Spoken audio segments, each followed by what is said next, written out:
Today, the city's top cop says they caught Baltimore's top killer. In a news conference earlier today, police announced the arrest of 21-year-old Montana Barronette. Brian Kubler is here now to explain why the commissioner says the city streets are safer for this. Montana Malik Barronette. It was this 21-year-old police say shot and killed Alfonso Williams on this part of West Lafayette Street 2 years ago. But they say it would be just one life he snuffed out in a neighborhood he suffocated in fear. Barronette is an absolute poster child for what a repeat offender is in Baltimore City. We are certain he has been involved in numerous acts of violence, to include multiple shootings and multiple murders. The city of Baltimore has built a reputation for itself as one of the most dangerous places in America. Underneath the hard-hitting football and cold weather, Baltimore has a dark underbelly ruled by vicious drug organizations that terrorize the city and boost the crime rate. The subject of today's video was like Marlo Stanfield from The Wire in real life. He was the leader of one of the most violent drug operations in Baltimore and was killing people left and right with a smile on his face. He was rumored to have been involved in up to 19 murders and was convicted of 6 of them. In fact, the police named him the city's #1 trigger puller. The subject of today's video is none other than Montana Barronette, and today we're going to be telling his story. But before we get into the video, please be sure to like and subscribe. Montana Barronette, also known by the nickname Tana, was born in Baltimore, Maryland in 1995. He grew up in an area of Baltimore called Sandtown, Winchester. Sandtown, Winchester is one of the roughest areas in the whole city. According to BaltimoreCity.gov, over 50% of families there are living below the poverty line, and over 86% of children there were born to single-parent households. Growing up, Montana pretty much had to fend for himself. His father was a Jamaican immigrant and got deported when Montana was just 4 years old.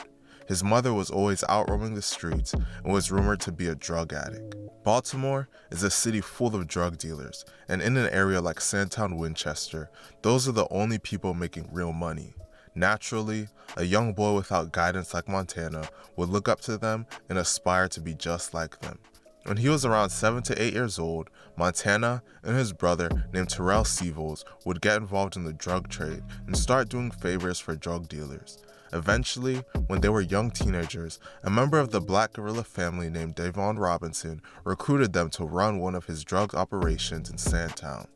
Over time, Montana and his brother would go on to start their own crew called TTG, standing for Train to Go. The TTG crew grew to over 300 members, and they were making over $50,000 a week selling drugs and doing murder for hire. Despite the money he was making, Montana wanted to be respected and feared by those around him. This would lead to him becoming more and more violent, and he would soon grow into a cold-blooded murderer. On May 3, 2014, Montana would kill for the first time. On this day, 2 sisters were hanging out outside of their home in Sandtown when Montana walked up to them and made crude comments about them. He basically told them that he wanted to smash both of them, and he told one of them that their thighs were exposed and that she needed to cover up. The women were offended, so they chirped back at him. Montana then responded, telling them that he does what he wants. The girl's brother, named Alfonso Williams, was nearby, and he joined in to defend them. He told Montana, "Yo, you don't talk to my sisters like that. That's not the way you talk to them. They're not hood rats." Montana responded and said, "My bad," and that he was just playing. Alfonso then attempted to make peace by shaking his hand and inviting him to come over later that night to watch a fight. Hours went by and it was now nighttime. Alfonso walked out of his house to wait for the pizza delivery to get there, while Montana pulled up carrying a gun and shot him 9 times. Alfonso was shot in the chest, arms, and neck and was transported to the hospital, where he was tragically pronounced dead at just 23 years old. This would only be the beginning of Montana's killing spree. Montana was close friends with a rapper named YGG Tay. One of Tay's other friends, a man named Terrell Hellrell Jarrett, made the mistake of misplacing a substantial amount of the rapper's money. When Tay confronted him about it, Hellrell proceeded to slap him. Following this incident, Tay would put thousands on Hellrell's head, and Montana would allegedly collect it. On June 29, 2014, Hellrell was playing dice on a sidewalk in the 1300 block of Ward Street when a gunman strode up to him and opened fire, striking him in the chest and stomach. Hellrell was taken to the hospital, where he was tragically pronounced dead at just 21 years old. Montana is believed to have been the gunman in this incident and the one that got paid.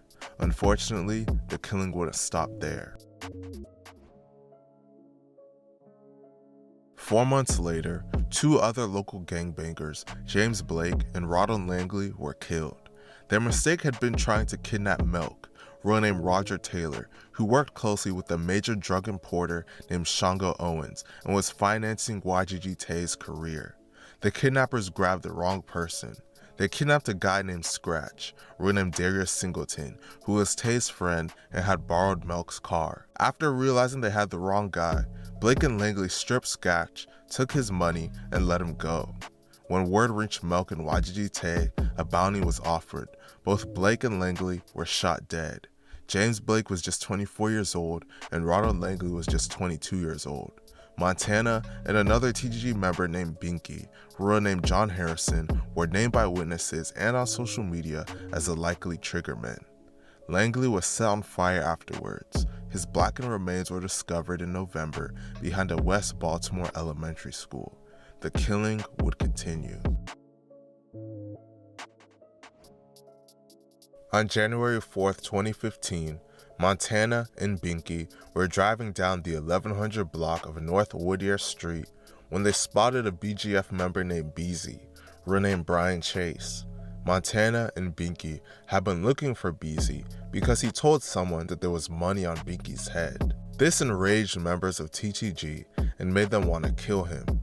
When they spotted Beezy, Binky hopped out of the car and shot him multiple times. After being hit, Beezy started to crawl away towards a fenced yard when Montana and Binky pursued him and finished him off. Beezy was shot a total of 14 times.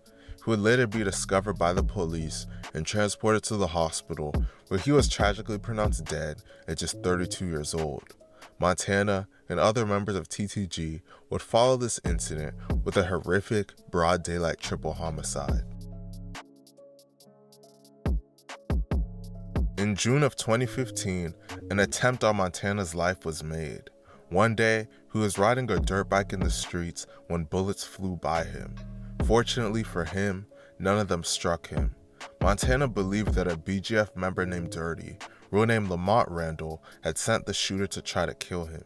He would proceed to gather up a crew of TTG shooters to go and kill Lamont. On July 7, 2015, they found him. On this day, Montana and his TTG crew pulled up in 2 vans in the 900 block of West Fayette Street and spotted Lamont in a crowd of people. One shooter hopped out of each van and shot into the crowd, trying to hit Lamont.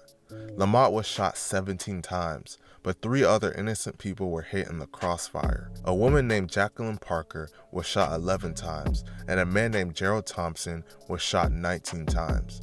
A 4th victim named Ashley Johnson was shot as well. Lamont, Jacqueline, and Gerald would all tragically be pronounced dead. Lamont was just 39 years old, Jacqueline was just 53 years old, and Gerald was just 34 years old. Ashley survived her injuries. Montana was believed to have been paid $10,000 for being one of the gunmen in this murder. Before finally getting caught, Montana would be linked to one more murder. Montana and TTG were even willing to kill members of their own crew if they felt they had been crossed. A TTG member named Thug, real name Antonio Addison, had been associated with a man named Andrew Johnson. TTG believed that Andrew was cooperating with law enforcement, so they wanted to kill Antonio just for associating with him. On May 25, 2016, Montana and TTG members found Antonio in front of his grandmother's house in the 1200 block of North Carey Street when they shot him multiple times. He was taken to a hospital where he was tragically pronounced dead at just 22 years old. Montana had been quoted by an informant as having laughed about the murder and saying that Antonio deserved it. Montana had consistently been named by witnesses as the gunman in murders, but the police could never get enough evidence to charge him. Eventually, this would change and Montana would finally be brought to justice. Montana was officially arrested on August 19, 2016, while coming out of a movie theater. He was 21 years old at the time of his arrest. He was charged with the murder of Alfonso Williams, and the police were trying to find enough evidence to charge him with over a dozen more. In the official announcement of his arrest, the police called him the city's #1 trigger puller. In early 2017, Montana would be released from jail by accident due to a mistake by the employees. While he was in jail, the feds decided to pick up his case. Due to the feds picking up his case, his state charges were dropped. The employees working at the jail didn't realize the federal indictment was in place, so they just let him go, saying that he no longer had state charges. Rather than flee the country, Montana went to a Gervonta Davis fight in Brooklyn and posted a picture of himself at it on Instagram. The police were able to track him down the next day and rearrest him. The employees at the jail were suspended afterwards. Montana was suspected of many murders, but the police were able to gather enough evidence to officially convict him of the murders of Brian Chase, Marquez Jones, Lamont Randall, Gerald Thompson, Jacqueline Parker, and Antonio Addison. Montana wasn't the gunman in the March 2015 murder of Marquez Jones like he was in all the others, but he was charged for being the getaway driver. Montana was ultimately sentenced to life in prison. Once again, this lifestyle just feels so pointless. You create a drug empire and make all this money, but you kill so many people and destroy so many lives in the process that you can't live peacefully. All of the work that you put in is rewarded with a cold prison cell for the rest of time. Let me know what you guys think about this situation in the comment section, and please be sure to like and subscribe. Thank you for watching.